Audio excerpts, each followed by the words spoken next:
အားလုံးပဲမင်္ဂလာပါအခုကတော့ကျူးဆိုင်လေးခုနေတာပါတေးစတီတို့ဒီနေ့ဖတ်ထုတ်ကြော်စားမှာဖြစ်ပါတယ်ကျူးဆိုင်လေးတွေကိုရေးစေးတန့်စင်ပြီးပပလေးပေးထားပါမယ်အာလူကိုလည်းပြုတ်ပြီးတော့ခြေထားပေးလိုက်ပါမယ်အာလူမကြိုက်ရင်မထည့်လည်းရပါတယ်ပုံနီလေးတွေကိုလည်းနုံနုံစင်ပေးထားလိုက်ပါတယ်ခြေထားတဲ့အာလူတွေကိုကြက်ကြိတ်သားထည့်လိုက်ပါတယ်ပြီးရင်တော့ကျူးဆိုင်တို့ဥနီလေးထားတာတို့ကိုထည့်လိုက်ပါတယ်ရှင်ရတာအတွက်စားချုံမုံစသားမုံလေးထည့်ပေးပါတယ်ပြီးရင်တော့ကျုပ်ကိုအကမပါပဲအနှစ်ကြီးပဲနှလုံးထည့်လိုက်ပါတယ်ပြီးရင်တော့အားလုံးသမသွားအောင်နေပေးလိုက်ပါတယ်လက်ကိုတေချာတက်စင်အောင်ရေးစီးထားတဲ့အတွက်လက်နဲ့ပဲနေလိုက်ပါတယ်ငရုတ်ကောင်းလေးပါအနေငယ်ထည့်ပေးလိုက်ပါတယ်ရှင်ကဲအခုဆိုရင်တော့စပြီးတော့ထုတ်ပါပြီဖတ်ထုတ်တဲ့ကိုအစားထည့်ပြီးဖတ်ထုတ်အနာပတ်ချလေးကိုရေလေးနဲ့စုပ်ပြီးတော့ခောက်ပေးလိုက်ပါတယ်ရှင်အားလုံးဝိုင်းပြီးတော့တက်ညီလက်ညီထုတ်နေကြပါတယ်ရှင်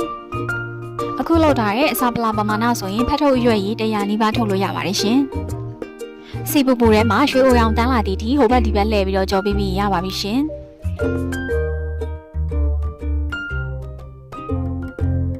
ဖတ်ထုတ်ကြော်နဲ့တွဲစားဖို့အတွက်ပပမြင်မြင်လေးထားတဲ့ဂျင်းတွေကိုရှာလကားရေးထည့်ပါတယ်ခရမ်းချင်သီးဆော့ထည့်ပါတယ်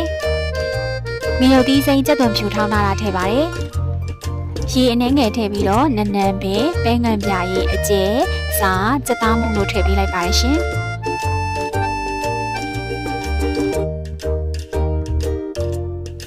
နှမ်းလေးဖြူပေးလိုက်ပြီးရင်တော့ဖတ်ထုတ်နဲ့တွဲစားဖို့အချိန်ရပါပြီရှင်ကိုယ်တိုင်အိမ်မှာလှုပ်စားတော့များလေးရတယ်လို့မိသားစုတွေလည်းအဝစားလို့ရတာမို့လှုပ်စားကြည့်ကြပါတော့အားလုံးပဲနောက်ဗီဒီယိုလေးမှာပြန်တွေ့ပါမယ်